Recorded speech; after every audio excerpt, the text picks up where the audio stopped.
안녕하세요. 오늘은 창세기 28장입니다.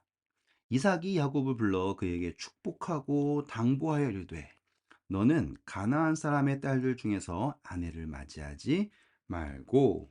자, 일단 적고 시작할게요. 출애굽기 34장 16절, 그리고 신명기 7장 3절에서 4절, 그리고 마지막입니다. 에스라예요. 스 9장 2절. 여러분, 저가 이거 다 미리 적어 놓을 수도 있어요. 근데 그러지 않는 건 우리는 지금 성경을 함께 읽어가면서 성경을 만들어 가는 거예요. 여러분, 혹시 아세요? 지금 이렇게 적어 놓은 것이 나중에 누군가의 구원을 위한 열쇠가 될지 모릅니다. 그러니 꼭 함께 성경을 피시고 줄을 치시고 이런 성경절들을 옆에다가 적어 주세요. 그러면 도움이 됩니다. 자, 잠깐 설명해 드릴게요.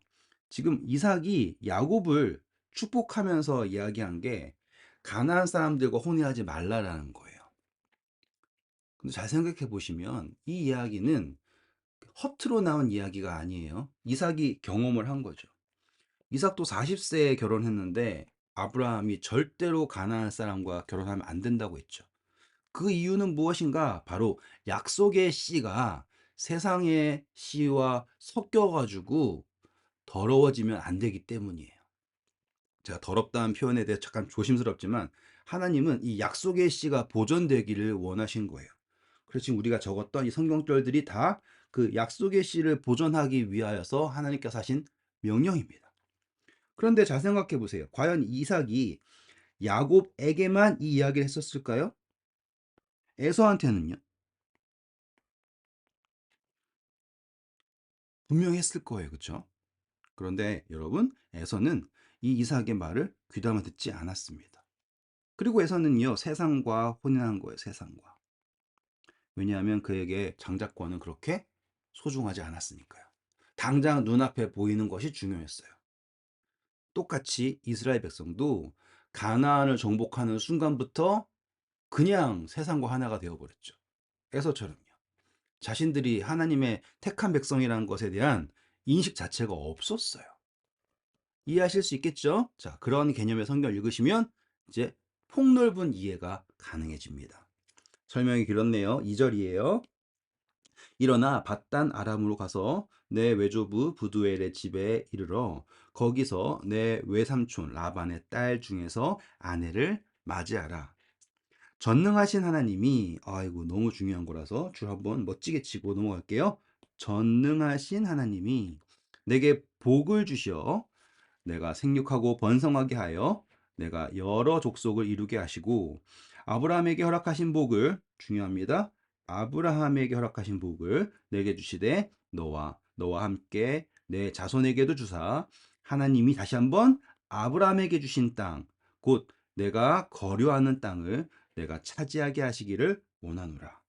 여러분, 이거는 중요하니까 거류한다라는 표현을요, 여기다가 정확하게 나그네라고 적어주세요. 나그네. 이게 맞는 표현이에요. 그리고요, 옆에다가는 성경절들을 쭉 적어 나갈게요. 중요합니다. 꼭 적으세요, 이거는요. 창세기예요. 똑같은 창세기. 자, 창세기 17장 8절. 그리고 또 창세기입니다. 그대로예요. 23장 4절. 또 창세기예요. 36장 7절. 제가 이렇게 다 적어드린 이유는 우리의 믿음의 조상들이 다 같은 이해를 하고 있었다라는 거예요. 우리가 다 나그네다라고 하는 이해가 있었다라는 거예요. 그리고 다른 색깔로요. 역대상 29장 15절. 자, 이 이야기는 누구가 했냐면 바로 다윗입니다. 아직까지 창세기에 나오는 이 조상들은 분명히 자신들을 나그네라 소개할 수 있어요. 그런데 다윗은 이스라엘의 모든 영토를 회복한 사람이죠. 다 회복했다기보다는 정복을 했잖아요. 그럼에도 불구하고 그는 여전히 자신을 나그네라고 소개를 합니다. 왜일까요? 묵상해 보세요. 다윗의 깨달음은 이 땅이 아니라 하늘에 있다라는 것을 알게 된 거예요. 하늘. 나중에 시간 되시면 히브리서 11장도 읽어주시고요. 너무 멀리 가지 않겠습니다. 자, 5절입니다. 이에 이삭이 야곱을 보내매. 근데 생각해 보세요. 너무 설명이 길 수 있지만 분명히 이삭이 야곱한테 하나님은 전능의 하나님이다라고 했지만 야곱은 지금 전능의 하나님의 복을 받아 가는 것보다는 형한테 죽을까 봐 도망치는 도망자의 입장이에요. 그런데 그가 밧단 아람으로 가서 라반에게 이르렀으니 라반은 아람 사람 부두엘의 아들이요 야곱과 에서의 어머니 리브가의 오라비더라. 도망자예요. 그렇죠? 여기다가 도망자 적을게요. 왜냐하면 나중에 묵상에 큰 도움이 되기 때문에 적었습니다. 그 다음입니다. 6절 이제 재밌는 이야기가 나와요. 우리가 지금 에서에 대하여서 장자권을 포기한 이 하나님 백성이라고 묵상했잖아요. 그렇죠? 자, 에서가 본즉 이삭이 야곱에게 축복을 하네요. 그리고 축복을 하고서는 밧단 아람으로 보내어 거기서 아내를 맞이하게 하였고 또 그에게 또 뭐 했다고요? 축복했다라는 계속 축복만 보고 있어요. 에서는 야곱에 대하여서 내 축복을 뺏어간 사람이라는 생각밖에 없는 거예요. 그래서 축복하고 명하기를 너는 가나안 사람의 딸들 중에서 아내를 맞이하지 말라 하였고 7절 또 야곱이 부모의 명을 따라 밧단 아람으로 갔으며 또 에서가 본즉 지금 에서가 계속 뭘 보고 있네요. 뭘 보고 있을까요? 라고 했을 때 첫 번째는 축복이라고 하는 것 같고요. 또 본즉 자기가 지금 결혼한 가나안 사람의 딸들이 그의 아버지 이삭을 기쁘게 하지 못하는 것을 또 본 거예요. 그래서 이제 작전을 바꿨습니다. 왜냐하면 에서가 원하는 거는 바로 축복이잖아요. 그렇죠? 축복. 그래서 그가 한 전략이 무엇인가? 9절. 이에 에서가 이스마엘에게 가서 이제 가나안 여자한테 안 되니까 해족속한테 안 되니까는 아브라함의 첩의 아들인 이스마엘에게 가서 그 본처의 외에 아브라함의 아들 이스마엘의 딸이요 느바요스의 누이인 마할랏을 아내로 맞이하였더라. 이 이야기가 뭘 이야기하는지 잠깐 설명해 드릴게요. 조금 어려울 수 있지만 우리는 에서가 이스라엘 백성, 그러니까 하나님의 백성이라고 할게요. 백성이라고 할게요. 이렇게. 하나님 백성들이요. 분명히 하나님께서 주신 그 축복, 장자권을 높이 사야 됐어요. 근데 그것을 소홀히 여겼죠. 그래가지고 제일 처음에 가자마자 세상과 하나가 됩니다. 그래서 이 구약의 역사가 계속 이방신을 섬기고 타락하고 망해가는 역사가 나왔죠. 그리고 나서는 바벨론에서 돌아왔죠. 그리고 신약 시대에 들어가서 이스라엘 백성들은 어떻게 변했습니까? 여러분 전 시간에 제가 하갈과 사라 이렇게 하면서 사라는 믿음으로 말미암는 의 여기에다가 믿음 하갈은 행함이었죠. 기억나세요? 그래서 지금 이 하나님의 백성들이 이스라엘 백성들이 드디어 다시 또 세상과 결혼하지 않고 행함으로 말미암는 의에 빠지는 거예요. 어때요? 지금 에서가 하는 행보가 이러한 것들을 표상하는 것이 보이십니까? 그래서 예수님 시대에 보면 신약 시대에는 이 유대인들이 행함에 빠져가지고 난리쳐요. 그럼 가만히 보니까 이거는 단순히 이스라엘 역사만 얘기하는 게 아니에요. 오늘 저와 여러분과도 같습니다. 세상과 하나 되어서 그리고 또 나의 의에 행함으로 빠져서 어떠세요? 10절입니다. 야곱이 브에세바에서 떠나 하란으로 향하여 가더니 한 곳에 이르러 해가 졌습니다. 해가 진지라. 거기서 유숙하려고 그곳에 한 돌, 그러니까 그 돌이에요. 중요합니다. 그곳에 한 돌이에요. 가져다가 베개로 삼고 거기 누워 자더니 자, 12절.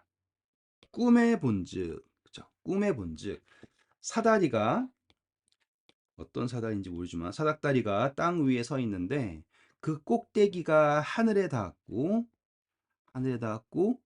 본즉 하나님의 사자들이 그 위에서 오르락 내리락 하고. 자, 여러분, 제가 시간이 없지만 이것은 꼭 설명해 드려야지 돼요. 이 꿈이라고 하는 거는요. 일단은 적고 시작할게요. 민수기 12장 6절. 우리가 뭐 꾸는 뭐 개꿈이다 이런 정도의 꿈이 아니라 민수기 12장 6절 보면 하나님께서 그분의 뜻을 보이시는 꿈이에요. 이것은 예언과 같은 꿈입니다. 그래서 이 같은 꿈의 이야기가 나중에 어디에 나와요? 요한복음, 옆에다 적을까요? 여기 이거 색깔 다르게 여기다 적을게요. 요한복음 1장 51절. 바로 예수님이 나다나엘에게 보이셨잖아요. 지금 그 이야기가 여기서 나오는 거거든요. 창세기에 나오는 거라고요. 그러니까 단순히 하나님이 신기한 것을 보여주려고 야곱에게 이 꿈을 보인 게 아니라 하나님은 야곱에게 예수님의 모습을 보인 거라는 거예요. 왜일까요? 자, 여러분, 하나님께서 그 성경에 등장하는 여러 인물들에게 나타나실 때는 그냥 나타나지 않으세요. 예를 들어서요, 우리 모세 생각해 볼까요? 모세? 하나님이 모세에게 처음 나타나실 때 떨기나무로 나타나셨어요. 떨기나무. 불타는 떨기나무. 불 안 타니까 신기해서요? 아니에요. 지금 그 모세가 생각하고 있는 것이 그가 걱정하고 자기가 생각하던 그것이 투영된 모습으로 나타나신 거예요. 그래서 여호수아한테는 어떻게 나타나셨냐면 여호수아 군대 장관으로 나타났어요. 군대 대장. 왜냐면 여호수아는 지금 전쟁을 앞두고 있지 않습니까? 그러니 이제 하나님께서 우리와 소통하시는 방법은 우리가 가장 고민하고 우리가 가장 바라는 어떠한 그 해답을 쥔 모습으로 나타나신다라는 거예요. 이해하실 수 있겠죠? 그렇다라는 건 지금 도망자가 되어서 어디로 갈지를 모르고 네? 헤매고 있는 이 야곱에게 하나님은 지금 하늘에 닿아 있고 그리고 그 사다리에서 천사들이 왔다 갔다 하는 모습을 보면서 이 모든 것이 그분의 품 안에 있다라는 것을 야곱에게 보이시는 거예요. 그리고 보시면 천사들이 위로 오르락 내리락 하고 있죠. 그들이 가는 길이 하늘에 닿아 있다라는 모습. 잘 묵상해 보세요. 그럼 이해가 되실 겁니다. 13절 볼게요. 또 본즉 그 위에는 제가 말씀드린 대로 여호와께서 그 위에 서서 계시는 거예요. 그러니까 이 여정이 하나님에게로 가는 여정이다라는 걸 보이는 거예요.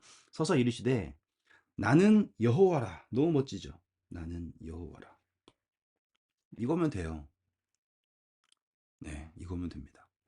나는 여호와니 너의 조부 아브라함의 하나님이요. 너의 조부 아브라함의 하나님이요. 이삭의 하나님이라. 이제 나는 너의 하나님이 되기 위해 왔다라는 표현이에요, 이제. 내가 누워 있는 땅을 내가 너와 내 자손에게 주리니 내 자손이 땅에 티끌같이 되어 내가 서쪽과 동쪽과 북쪽과 남쪽으로 퍼져나갈지며 중요합니다. 땅의 모든 족속이 너와 내 자손으로 말미암아 복을 받으리라. 너무 멋있죠? 자, 여기에서 우리가 봐야 될 것은 지금 이 축복의 내용이 하나님께서 아브라함에게 주신 축복과 같다라는 거예요. 왜냐하면 야곱이 아직까지 하나님을 온전하게 인식하지 못한 상태예요. 근데 어떤 신기한 존재가 나타나 가지고요. 새로운 축복을 하잖아요. 그럼 야곱은 이해할 수 없을 수 있어요. 그런데 아브라함이 이삭에게 들려준 이야기, 또 이삭이 야곱에게 들려준 이야기, 그 축복의 내용 그대로를 이 사다리 꼭대기, 하늘에 닿아 있는 그 사다리 꼭대기에 서 계신 하나님께서 그대로 나는 너의 조부 아브라함의 하나님이고 너의 아버지 이삭의 하나님인 내가 너에게 그 축복을 준다라고 했을 때 야곱의 마음은 어땠을까요?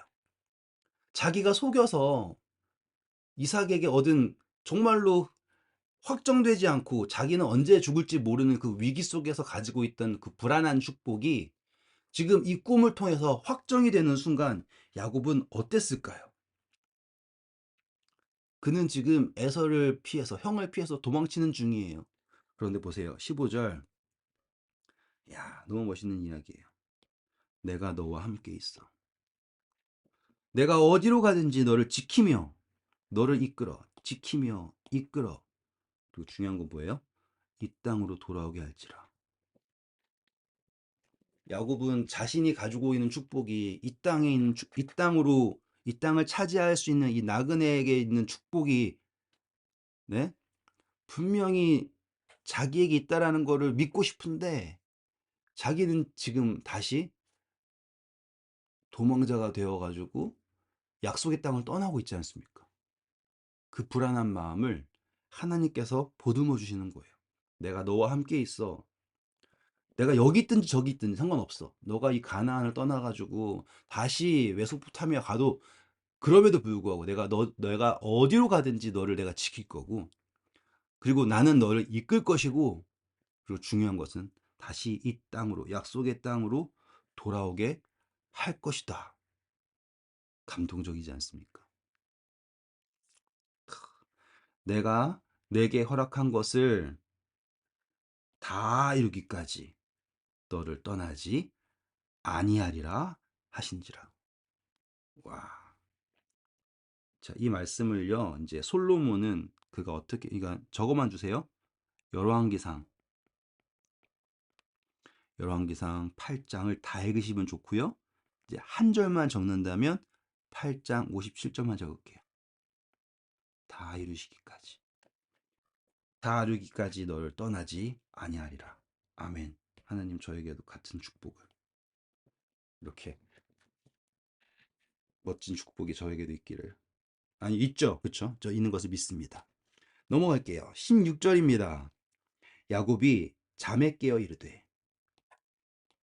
여호와께서 과연 여기 계시거늘 내가 알지 못하였다. 과연 여기 계시는데 내가 알지 못하였다. 같은 이야기예요. 모두가 다 성경에 나온 모든 등장인물들이 다 같은 고백을 하니까 적어드릴게요. 제가 아까 설명한 것처럼 출애굽기 3장 5절 또 여호수아 5장 15절 하나님 만난 사람들은 다 같은 표현을 해요. 왜냐하면 내가 버림받았다 생각할 때 그때 하나님이 나타나셔서 내가 여기 있다 했을 때 아 하나님이 여기 계신 거 내가 몰랐었네. 우리의 삶도 같죠. 네. 그리고 또 다른 색깔로 적으세요. 이거는 이렇게 하시고 시편 139편 7절에서 12절 여러분 하나님이 여러분과 함께 있는 것을 결국에는 깨달으시길 바랍니다. 17절입니다. 이에 두려워하여 이르되 두렵도다 이곳이여 이것은 다름이 아닌 하나님의 집이다. 이제 지명이 바뀌는 거예요. 이는 하늘의 문이로다 하고 18절 야곱이 아침에 일찍 일어나 베개로 삼았던 돌을 가져다가 기둥을 세우고 앞으로 이 이야기는 매우 매우 자주 나옵니다. 그 위에 뭐 했냐면요. 기름을 부어요. 이건 나중에 제사법을 공부할 때 나오지만 미리 적어는 드릴게요. 옆에다가 기름 붓는다라는 표현 옆에다가요. 레위기서 8장 10절에서 12절 이렇게만 적어두세요. 아직 여러분이 제사법까지 가기 어렵지만 적어두시면 나중에 도움이 됩니다. 그리고 여기에다가 이제 기름 붓는다라는 거에 대해 잠깐만 설명해 드릴게요. 뭐 이 야곱이 왜 기름을 가지고 다녔을까요? 아니, 여행하면서 뭐 볶아 먹으려고 뭔가를? 근데 제가 이제 선교지에서 오래 있었잖아요. 근데 특별히 이 제가 인도에서 있을 때 놀랐던 게 뭐냐면 사람들이 머리를 안 감아요. 대신 머리에다가 기름을 발라요. 전 그게 이해가 안 갔어요. 그냥 만나면은 머리가 다 반질반질. 인도 사람 만나보세요. 다 중동 사람 다 보세요. 머리가 반질반질하죠. 근데 이게 왜 그러냐? 저도 나중에 알았는데 이 기름이요. 그러니까 기름 바른다.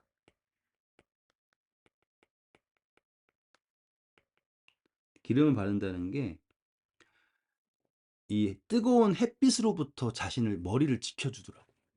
신기하게 머리에 기름 바르고 밖에 나가는 거랑 그렇지 않고 나가는 거랑 엄청난 차이예요. 그래서 이 야곱 도망자 야곱에게 바단 아람까지 가야 되는 야곱에게 그 기름은 자기를 지키는 거예요. 그 기름을 발라야지 살 수 있거든요. 그 여정에서. 그런데 그는 하나님의 그 현몽이라고 그래야 될까요? 그 약속을 듣고 자신이 가지고 있는 그 기름을 자신을 지킬 그 여정을 지켜야 될 낮에 해가 상하지 못하게 자기를 지켜야 될 그 기름을 그 돌에다가 부어버립니다. 그 돌은 예수님일 거고요. 그렇죠? 이런 다 상징들 보셔야 돼요. 기름 부은 돌 이렇게. 그러니 그가 자신의 모든 것을 하나님께 의지한다라는 표현이 바로 여기서 나타날 수 있다라는 것을 설명해 드리고 싶었어요. 정말로 기름 바르면 햇빛이 그렇게 뜨겁게 느껴지지 않아요. 신기하게도. 19절입니다. 그래서 그 이름을 뭐라고 했냐면 바로 벳엘이라고 하였더라. 이 성의 옛 이름은 루스더라. 중요하지 않은 것처럼 보이지만 나중에 우리 야곱이 하는 이야기에서 나오기 때문에 옆에다가 적고 넘어갈게요. 우리가 나중에 할 거기 때문이에요. 여기 루스 옆에다가 나무 이름 살구나무 적으시면 돼요. 살구나무. 그럼 나중에 알게 되실 겁니다. 그리고선 네, 나중에 설명해 드릴게요. 저도 약간 남겨두는 게 있어야죠. 다 설명하면 제가 할 말이 없으니까. 그래서 이 지역에는 요 나무들이 많은 거예요. 그래서 원래는 이름이 루스예요. 그런데 그곳에서 하나님을 만난 야곱은 여기를 베델이라고 이름 바꿉니다. 20절. 야곱이 서원하여 이르되 거기서 이제 하나님께 서원을 합니다. 이 서원 중요합니다. 성경에서 서원 중요해요. 야곱이 지금 창세기에서 서원을 처음 한 거 사람 같지 않습니까? 그렇죠? 중요합니다. 하나님이 나와 함께 계셔서 내가 가는 이 길에서 나를 지키시고 먹을 떡과 입을 옷을 주시어 내가 평안히 아버지의 집으로 돌아가게 하시오면 모든 여정을 다 설명하는 거예요. 여호와께서 나의 하나님이 되실 것이요. 나의 하나님이 되실 것이다. 내가 기둥으로 세운 이 돌이 하나님의 집이 될 것이요. 그리고 중요한 거예요. 하나님이 내게 주신 모든 것에서 몇 분의 몇이요? 10분의 1을 내가 반드시 하나님께 드리겠나이다 하였더라. 여러분, 이 고백은 그냥 나온 고백이 아니에요. 바로 아브라함이 롯을 구하러 갔을 때 하나님이 그가 저기 단 지나서 다메섹을 지나서 그쵸? 갔다가 안전하게 돌아왔죠? 기억나시죠? 그때 아브라함이 했던 게 뭐예요? 하나님에게 11조의 것을 돌렸잖아요. 멜기세덱에게. 지금 야곱은 그 믿음을 가지고서는 이 서원을 한 거예요. 그래서 내가 가는 모든 길에 하나님께서 나를 지키시고 먹을 떡과 입을 옷을 주시고 그리고 내가 다시 평안하게 아버지 집 돌아오게 하시면 그때 난 분명히 여호와께서 나의 하나님이 되실 것을 믿고 그리고 나는 나의 모든 것에서 하나님께서 내게 주신 모든 것에서 10분의 1을 내가 반드시 하나님에게 드리겠습니다. 라고 하는 서원을 하는 거예요. 서원 기억해 주세요. 이 이야기가 어떻게 확정이 될까요? 네. 제가 야곱의 이야기가 맞춰질 때 이 이야기에 대해서 다시 한번 깊게 설명해 드리도록 하겠습니다. 오늘도 수고하셨고요. 좋은 하루 되세요. 감사합니다.